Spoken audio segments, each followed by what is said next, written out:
नमस्कार, बहुत स्वागत है आप सभी का। मैं हूं आपके साथ अंजलि सिंह। मध्य प्रदेश में भारत जोड़ो यात्रा का आज तीसरा दिन है। खेरड़ा से सनावद के लिए निकले राहुल गांधी खरगोन की ओर पदयात्रा निकल रही है। राहुल के साथ प्रियंका गांधी भी मौजूद हैं। तो आज तीसरा दिन है और ये देखिए, यहाँ देखिए, ये तस्वीरें जो है लाइव आपको दिखा रहे हैं, जहाँ पर भारत जोड़ो यात्रा का तीसरा दिन और तीसरे दिन यात्रा पर निकल चुके हैं खरगोन की और ये यात्रा निकल चुकी है राहुल गांधी की, जिसमें प्रियंका गांधी भी उनके साथ मौजूद हैं। ये देखिए, तस्वीरें आपको लगातार दिखा रहे हैं। कल की तस्वीरें भी हमने आपको दिखाई, जब दूसरे दिन पूरे उत्साह के साथ राहुल गांधी निकले और ये उत्साह लगातार उनका बना हुआ है। जब आज तीसरा दिन और तीसरे दिन भी उत्साह उनका कम नहीं हुआ और सुबह सुबह ही खरगोन की ओर ये यात्रा उनकी निकल चुकी है। हजारों की संख्या में समर्थक उनके साथ मौजूद। हालांकि ये काफिला धीरे धीरे बढ़ता चला जाएगा जब जैसे जैसे आगे बढ़ेंगे यहाँ पर राहुल गांधी और साथ ही साथ उनके साथ प्रियंका गांधी भी मौजूद हैं। तमाम पुलिस बल की तैनाती की गई है। ये सीधी तस्वीरें आपको दिखा रही हैं जब खरगोन की ओर निकल चुके हैं राहुल गांधी। उनकी ये जो यात्रा है वो खरगोन की ओर अब निकल चुकी है, प्रस्थान कर चुकी है। ये तस्वीरें देखिए और इनके साथ प्रियंका गांधी भी मौजूद हैं। तस्वीरों में आप देख सकते हैं तमाम समर्थक उनके साथ मौजूद हैं, कार्यकर्ता उनके साथ मौजूद हैं। हालांकि कांग्रेस के वरिष्ठ नेता और साथ ही साथ कल भी हमने देखा कि किस तरीके से यहाँ पर कांग्रेस के वरिष्ठ नेताओं ने यात्रा में शिरकत की थी और यात्रा में पैदल चलते हुए राहुल गांधी के साथ वो दिखाई दिए थे। तो कदम से कदम मिलाते हुए राहुल गांधी के साथ तमाम उनके समर्थक, तमाम उनके कार्यकर्ता दिखाई दे रहे हैं। खरगोन की ओर निकल चुके हैं। आज की ये जो यात्रा रहने वाली है वो खरगोन की रहने वाली है। खरगोन की ओर यहाँ पर प्रस्थान कर चुके हैं और साथ ही साथ गाड़ियों का एक काफिला भी चल रहा है। हाथ में तिरंगा झंडा लेकर उनके समर्थक, उनके कार्यकर्ता लगातार आगे बढ़ रहे हैं अपनी इस यात्रा में। 370 किलोमीटर की मध्य प्रदेश की यात्रा ये होने जा रही है, जिसमें आपको जानकारी दें कि कल तकरीबन 65 किलोमीटर राहुल गांधी ने तय किए थे और आज का उनका सफर जो है वो खरगोन की यात्रा का रहने वाला है। टोटल अगर बात करें तो 6 जिले कवर करेंगे राहुल गांधी और प्रियंका गांधी हालांकि उनके साथ 4 दिनों तक रहेंगी। प्रियंका गांधी का आज मध्य प्रदेश में ये जो यात्रा का दिन है वो दूसरा दिन है। कल हमने देखा था कि पूरे परिवार के साथ प्रियंका गांधी पहुंची थी राहुल गांधी के साथ और उन्होंने यात्रा की थी और आज उनकी यात्रा का ये दूसरा दिन, लेकिन तीसरा दिन राहुल गांधी की यात्रा का। अमित जायसवाल हमारे साथ जुड़ गए हैं, हमारे संवाददाता खरगोन से। अमित, खरगोन में कितने बजे पहुंचने का समय बताया गया है इस यात्रा का? जी, मैं बता दूं कि आज खेरदा जो खरगोन जिले में आता है वहां से यात्रा की शुरुआत बस अब से कुछ देर में हो रही है और इसके अलावा ये यात्रा जो है आज बड़वाह विधानसभा में रहेगी, जिसके अंतर्गत सनावद क्षेत्र भी आता है। और बड़ी बात यह है कि आज ओमकारेश्वर में राहुल गांधी और प्रियंका गांधी के जाने का प्रोग्राम संभावित है। राहुल गांधी ओमकारेश्वर, ज्योतिर्लिंग ओमकारेश्वर जाएंगे, दर्शन पूजन करेंगे और नर्मदा के भी दर्शन करेंगे, पूजन करेंगे। तो ये एक बड़ा कार्यक्रम है आज के दिन का, जबकि यात्रा में जो है मध्य प्रदेश में उनकी यात्रा का आज तीसरा दिन है। दोनों भाई बहन की जोड़ी यानी कि राहुल गांधी और प्रियंका गांधी लगातार यात्रा में आगे बढ़ रहे हैं। कल खंडवा जिले में यात्रा थी, टेट्या मामा की समाधि जन्मस्थली पर भी गए थे। वहां से उन्होंने आदिवासी वनवासी का महत्व समझाया, कटाक्ष किए और आज तीसरा दिन देखने लायक होगा कि आज किस तरह से यात्रा आगे बढ़ती है। बिल्कुल सही कहा आपने। कल भी हमने देखा पूरे उत्साह के साथ वो आगे बढ़े थे, अपनी यात्रा उन्होंने पूरी की थी, 65 किलोमीटर पूरे कर लिए थे। लेकिन आज लगभग कितना किलोमीटर का लक्ष्य रखा गया है अमित? जी, अभी तक यात्रा जिस तरह से चल रही है और जो यात्रा का एक रूट चार्ट बनाया गया है उसके हिसाब से 23 से 25 किलोमीटर करीब यात्रा जो है आगे बढ़ रही है। तो आज भी करीब इतना किलोमीटर चलने का जो रूट प्लान है वो यही है कि 23 से 25 किलोमीटर तक यात्रा आज भी आगे बढ़ेगी। बिल्कुल बिल्कुल, तमाम तैयारियां जाहिर सी बात है कर ली गई होंगी। क्या क्या तैयारियां अगर हम जिक्र करें तो कौन कौन सी तैयारियां जो हैं की गई हैं, कहां कहां ठहराव राहुल गांधी की इस यात्रा का रहने वाला है, जो उनके समर्थक है कहां कहां रुकेंगे और क्या क्या व्यवस्थाएं वहां पर हुई हैं? जी बिल्कुल, बता दूं कि राहुल गांधी की यात्रा के मध्य प्रदेश में आने से पहले ही निमाड़ में पूरी तैयारियां की जा रही थी। दिग्विजय सिंह लगातार जायजा ले रहे थे और जो स्थानीय नेता है अरुण यादव और ये सारे जो नेता है लगातार यहाँ पर दौरे कर रहे थे और तैयारियां स्वाभाविक से है कि पहले से ही कर ली गई है। और यात्रा की जो आज पड़ाव है वो यात्रा जब खेरदा से आगे बढ़ेगी तो लगातार आगे बढ़ते हुए सनावद जाएंगे। सनावद एक बड़ा क्षेत्र है इस यात्रा के पड़ाव का आज, और वहां पर जो है बड़ी संख्या में लोगों के जुटने की जो है एक संभावना जताई जा रही है, क्योंकि जो भारत यात्री और प्रदेश यात्री चल रहे हैं यात्रा में, उनके अलावा लोगों का हुजूम भी उमड़ रहा है अभी तक की जो मध्य प्रदेश की यात्रा में हमको देखने को मिला। बिल्कुल सही कहा आपने, तस्वीरें भी हम लगातार दिखा रहे हैं। अमित आप बने रहिए, एक बार फिर से हम अपने दर्शकों को ये तस्वीरें दिखा देते हैं जब राहुल गांधी और प्रियंका गांधी दोनों ही साथ में मौजूद हैं और उनके समर्थक भी निकल चुके हैं अपने इस यात्रा में। और साथ ही साथ अगर हम बात करें कि पूरा उत्साह देखने को मिल रहा है। लेकिन अमित अगर हम बात करते हैं, चूंकि आज तीसरा दिन उनकी यात्रा का, वहीं दूसरा दिन यहाँ पर शामिल होने का प्रियंका गांधी का है।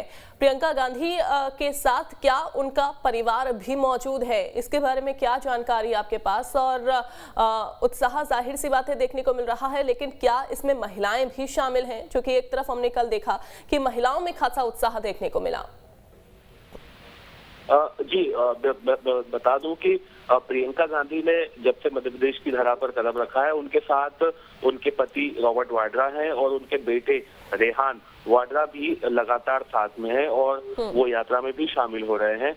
और जहां तक महिलाओं की बात है तो महिलाएं भी इस यात्रा में शामिल हो रही है। और बड़ी बात यह है कि जहां से यात्रा शुरू हुई है वहां से लेकर अभी तक जो प्रदेश यात्री और भारत यात्री हैं उनमें महिलाएं नजर आ रही है। उसके अलावा स्थानीय स्तर पर भी कांग्रेस के जो पदाधिकारी कार्यकर्ता हैं वो भी शामिल हो रहे हैं और आम जनमानस भी, क्योंकि राहुल गांधी और प्रियंका गांधी को देखने के लिए भी कुछ उत्साह है, तो लोग खासतौर से महिलाएं, युवतियां वो जरूर यात्रा में आ रही हैं। कल भी हमने खंडवा जिले में जब छिगांव माखन में यात्रा पहुंची थी तब बड़ी संख्या में महिलाएं, युवतियां शामिल थी। बिल्कुल, लेकिन अगर नाइट स्टे की हम बात करें तो आज नाइट स्टे कहां पर रहने वाला है अमित, और उसके लिए क्या व्यवस्थाएं की गई हैं? कितने लोग राहुल गांधी के साथ रुकेंगे?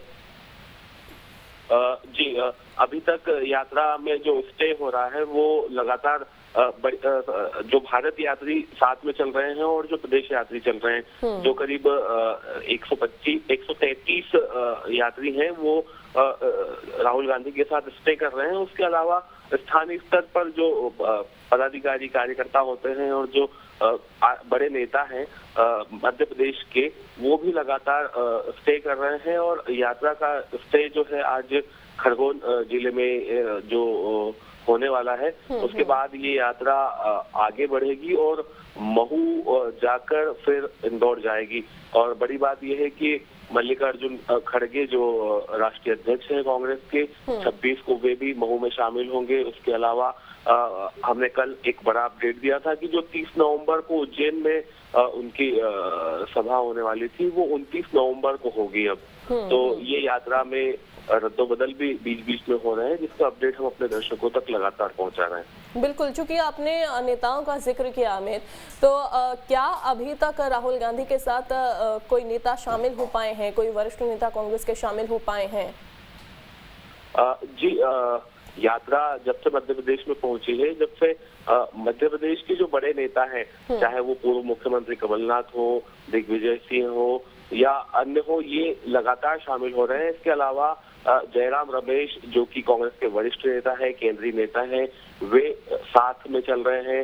जेपी अग्रवाल साथ में चल रहे हैं और सचिन पायलट, क्योंकि ये जो क्षेत्र है आज का, ये गुर्जर मतदाताओं को प्रभावित करने वाला है और आगे 2023 से 2024 से चुनाव है, तो सचिन पायलट की मौजूदगी भी यहाँ पर रहेगी। बिल्कुल। लेकिन अगर दूसरी तरफ अगर बात की जाए 2023 का विधानसभा चुनाव जितना कांग्रेस के लिए अहम है उतना ही बीजेपी के लिए भी अहम है। वहीं दूसरी तरफ अगर हम देखें तो हम यहाँ पर लगातार मध्य प्रदेश में मेहनत करते हुए कांग्रेस अब दिखाई दे रही है और साथ ही में बीजेपी की भी लगातार बैठकें चल रही हैं। बहुत शुक्रिया अमित आपका जानकारी देने के लिए, नजर आप बना के रखिएगा। तो देखिए लगातार आगे बढ़ रही है राहुल गांधी की ये यात्रा और जिसमें तमाम समर्थक उनके साथ जुड़े हुए हैं, साथ ही तमाम कार्यकर्ता कांग्रेस के जुड़े हुए हैं और प्रियंका गांधी भी इस साथ में ही चल रही हैं। मध्य प्रदेश में आगामी विधानसभा चुनाव को लेकर सभी दल तैयारियों में जुट गए हैं। बीजेपी और कांग्रेस की नजर आदिवासी वोट बैंक पर है, या यूं कहें कि प्रदेश की सियासत आदिवासियों के इर्द गिर्द ही घूमती नजर आ रही है।